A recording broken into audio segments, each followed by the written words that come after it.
Today we're on 460 East, headed to Suffolk, Virginia. 460 is a popular alternative in avoiding the congestion and tunnels of the more northerly I-64 corridor. It passes through several small scenic towns that built up at stops along the railroad line. Suffolk, established in 1742 by Virginia colonists, is the largest city in Virginia by land area and second largest by total area.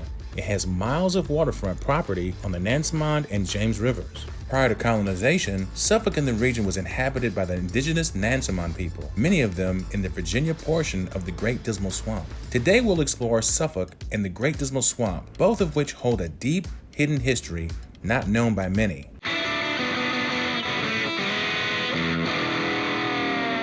In colonial times, colonists in the region cultivated tobacco with the enslaved before transitioning to mixed farming. Today, Suffolk, Virginia still has a farming community, but also has a vibrant downtown with much to do.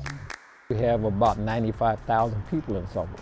Well, you grow from back then, 3,000 or 4,000 people in the city to 90,000 people in a very short period of time. That's a whole lot of growth. And that was because the one thing Suffolk had was wealth of land. It still has land. And we're using that land in what I consider to be a smart way. So talk to me a little bit about the history of the industry here. Suffolk has always been, and is to this day, an agricultural community. The biggest thing here was the peanut industry. But that's what this whole community was about. That was what Nansemond County was about. That's what the new city of Suffolk is still about.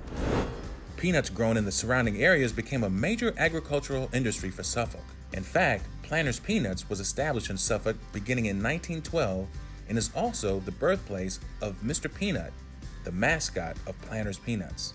Faye and Bobby Beal have been operating a peanut store in Suffolk for over 50 years. Not only are we going to taste some of the goodies inside, we're going to learn about some of the hidden history of peanut making in Suffolk.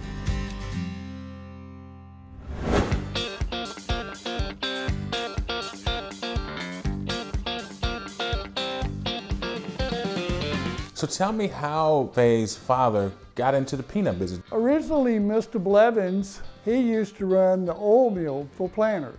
And then later on, he left Planters and then got involved with the store in 1975. The stockholders asked him to take over, and he took it over and ran it until his death in 2000. Tell me about what you have here in the shop.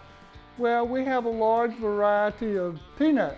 Chocolate peanuts, single dip, double dip, cashews, chocolate cashews. One of our best sellers, chocolate peanut brittle.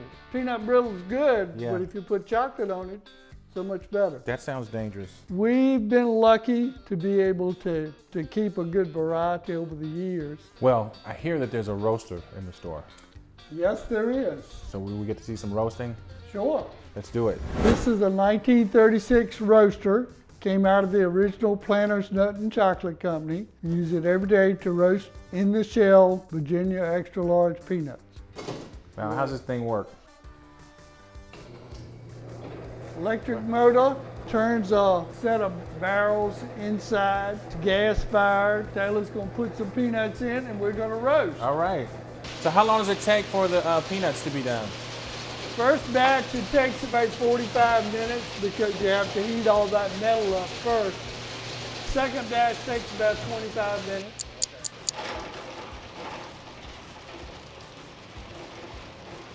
I've learned quite a bit about the peanut industry from the Beals, but now it's time to explore another part of Suffolk, the hidden history of the Great Dismal Swamp. The Great Dismal Swamp is one of the few remaining American wilderness destinations. It's the largest intact remnant of an enormous habitat that once covered more than 1 million acres of southeastern Virginia and northeastern North Carolina, where visitors enjoy wildlife observation, history, mystery, and lore. I caught up with refuge manager Chris Lowy to learn a little bit more about the Great Dismal Swamp. The Dismal Swamp, right now it's about 150,000 acres of a forested wetland, which is really just a remnant of what the historical swamp was. It used to be about 1 million acres. It's rich in history, it's rich in biodiversity, and it's considered a unique ecosystem.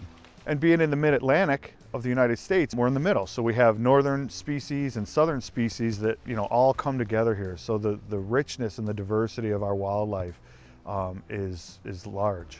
When I came up, I was able to drive by Lake Drummond, which is a beautiful, beautiful lake. Tell me about Lake Drummond. Lake Drummond, we call it the heart of the swamp because it is kind of centrally located in the swamp right now. And another unique feature about this area is it is the largest natural lake in the state of Virginia. So it's another tourist attraction. Folks come out and want to see Lake Drummond, and every day is different out there. A lot has happened here in the swamp. What do you know about some of the things that have happened here? The history that we have, documented from journals dates back to, well, Lake Drummond. It was named after William Drummond, who found the lake in 1655 on a hunting expedition. Take it to 1728, the Dismal Swamp got its name when William Byrd and his survey crew was surveying the Virginia-North Carolina line, and they started at the Atlantic Ocean, and they ran into this wall of vegetation. And William Byrd declared it the most dismal place not fit for man or beast. George Washington arrived here in the Dismal Swamp in 1763. He called it a glorious paradise, and so began, logging the swamp a little bit for farming until 1974, when the National Wildlife Refuge was established and a lot of that timberland was donated to the federal government and the people of the U.S. Amongst all the history, it really first starts with the indigenous peoples of this area that lived in the swamp and lived off of the swamp. In addition, there's African American history here in the swamp that's very significant, and that is the freedom seekers, escaping slavery. And from what we know, there were freedom seekers that made it through the swamp. This was designated part of the Underground Railroad Network to Freedom. Even more critical is these freedom seekers actually lived in the swamp for generations. The Great Dismal Swamp is anything but dismal, but there are also families in the area that have a hidden history that spans hundreds of years. Nikki Bass is a descendant of Great Dismal Swamp inhabitants. Her roots include European colonizers, the indigenous, and African Americans. I am an environmental chemist by profession, but my personal passion is family research. Our story comes in from many different directions. So I have indigenous ancestry that's been here for thousands of years. I have colonial ancestry from European settlers, and I have African ancestry from people who were brought here through enslavement and actually used the Great Dismal Swamp as a path to freedom. So tell me about what you know about the Dismal Swamp. I first started studying it as it related to my family story. My grandfather was born in a place called Riverbridge, right on the Dismal Swamp Canal. He was part of the community that developed some of the first churches for African American families and supported the lumber industry here. The Dismal Swamp was a rich and plentiful source of white cedar, which was used to make shingles and lumber. People of this region did not have a written language. It was an oral language. In order to understand our cultural connections and understand our history here, you have to work through oral history and also use archaeology. That's been a part of my research, but I've also been really fascinated by the intersection between that part of my family and my African American ancestors who had a similar relationship to the land. I believe that was part of what enabled indigenous people and African Americans to form bonds with each other. Some may assume that the enslaved learned from the indigenous who had already been there for hundreds of years, but they truly learned from each other. The indigenous had a unique relationship with the swamp. Its resources were respected and used to sustain life. The swamp started as really an open space. Over time, the use of the space evolved, but for indigenous people, we think about it in that sense as a place full of life, full of wildlife, food sources, medicines. There's a lot of meaning to it from an environmental perspective. The African Americans who were in the swamp and surviving were not just in a state of panic and escape. They had knowledge that enabled them to survive. I actually have a story of a group of my ancestors, 27 people, who escaped through the Great Dismal Swamp to freedom. What do you want people to do in terms of how they should think about their own history, perhaps? Through my research, I've discovered that there are thousands of families with connections to the Great Dismal Swamp and to this area. So I hope others will come visit and experience what I feel when I stand here. The history of the swamp doesn't stop with Maroons, or it doesn't stop after the Civil War. It never stops. And you know, you talk about resiliency. How do we see that today? The importance of continuing the story is to acknowledge that our history here is still unfolding.